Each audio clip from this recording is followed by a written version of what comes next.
Okay, welcome to lesson 7.3. There are just a few things I want to do today. It shouldn't be a long lesson. The first thing I want to do is talk about just the first couple of different types of examples that we'll see on quizzes and tests. There's lots of different types, but I'm just going to show you two today, and I'll show you a couple next video. The next thing I want to talk about are two different slope concepts that'll help us out with the problems that we're working on. And then I want to finish off by talking about the slopes of perpendicular and parallel lines and how they compare. Okay, so the first thing we'll look at is one of these examples. And you'll see a question like this on quizzes and tests where it'll give you a line drawn on a graph, and then it'll give you a variety of equations, and it'll say which one of these equations matches up with the line that's drawn. And so when I look at this, the first thing I'm going to take a look at is whether this is a positive or a negative slope on this drawn line. So remember that if the slope goes from the bottom left to the top right, that's a positive slope. And if it goes in the opposite direction, from the top left to the bottom right, that's a negative slope. So right away, I can say, well, this is a positive slope, and therefore this equation right there, which has a -1 as the slope in that formula, that can't be the equation of this line. The second thing I'll look at is the y-intercept, and in this case the y-intercept is 2, and unfortunately both of these equations both have a y-intercept of 2, so that doesn't help me there. So finally I'm going to have to take a look at the slope of this line and see if that will help me. And with the slope of a line, remember that we're dealing with rise over run, and I'm just going to extend this out a little bit. In this case, the rise of our line, if I just extend that triangle out that size, looks to be about 2 units, and the run of the line here looks to be about 6 units. And if it's rise over run, that gives me 2 over 6, and I can simplify that as 1/3. And so right away I can say that this is the equation that matches that line. It wasn't too hard to figure out, and therefore that guy's not correct. Let's look at another one here. We've looked at lots of examples where we have plotted a line from 2 points, but you'll also see examples where you plot a line from one pair of points and from a slope. And so in that case, I'm going to plot this ordered pair that it's given me. There's my x and y axes, and I'm going to go out here 6, and I'm going to go up 3, and there's my point right there, which is 6, 3. And then it's given me a slope of -3. So remember when I have a slope of -3 or a negative slope, I go down. So in this case,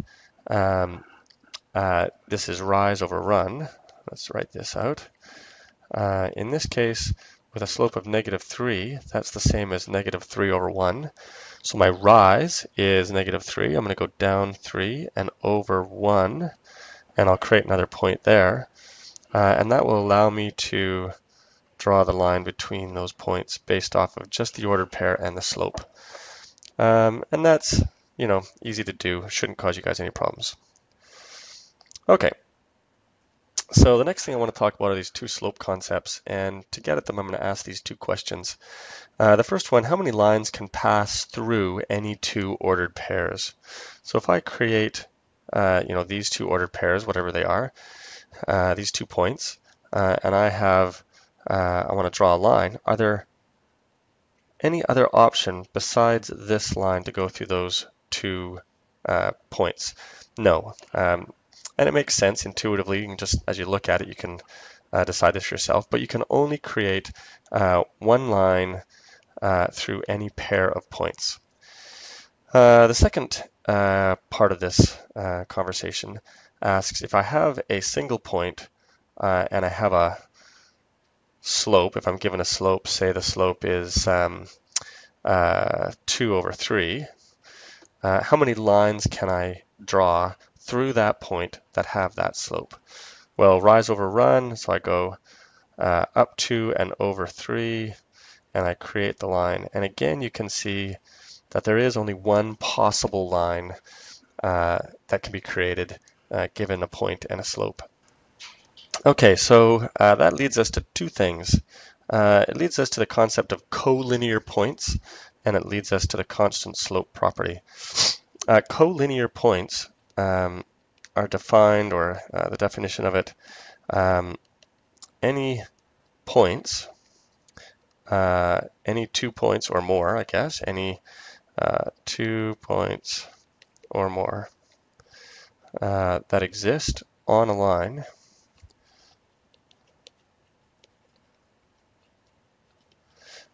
are called collinear. And collinear is just a big fancy way of saying that they both or they all live on the same line. The constant slope property is a little bit different. And basically what it is saying is that for at any point on a line or at any point along a line, the slope of the line, so let's write this down, at any point on a line, the slope of the line is the same as at any other point.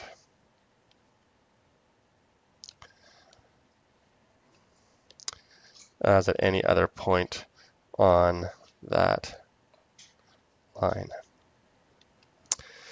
Okay, so if I go back up to this for a second, this first thing about how many lines can pass through two ordered pairs. With these 2 points, there is only one line that can exist between these 2 points. If I draw any other point along this line, there is only one line that can go through those points, and they are all considered to be collinear points.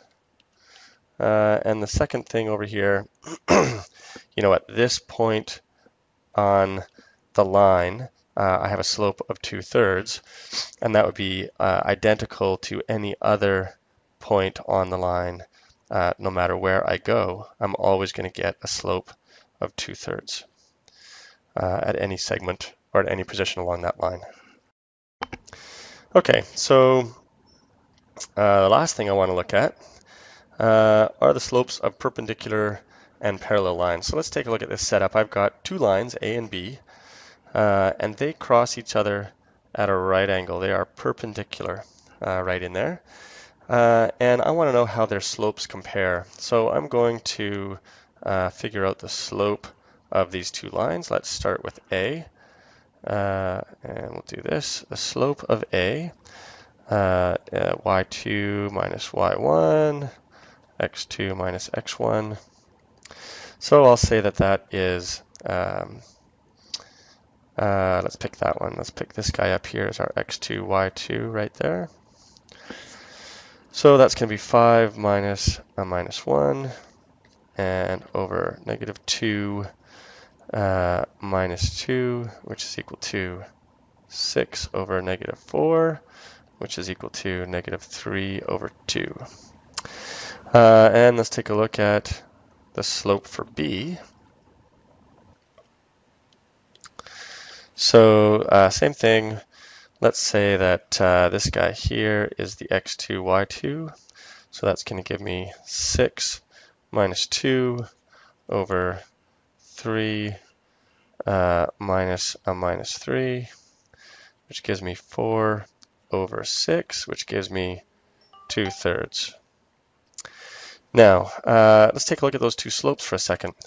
The first one was negative 3 over 2, and the second one was 2/3. And when you look at those, you can see that they are negative reciprocals. Now, reciprocals we're familiar with. We know what that is. And that makes sense because 3/2 is the reciprocal of 2/3. When you throw the negative in there, the negative reciprocals just means that they're opposite sign. So one is a negative and one is a positive. And so that is true for any perpendicular lines. The slopes of any two perpendicular lines will be negative reciprocals. And this one's super easy. What about two parallel lines? Well, if I have a line going in this direction and another line going beside it, if the lines are parallel, what we're seeing is that the rise over the run for both of them will be identical. And so the slope of two or more parallel lines are identical.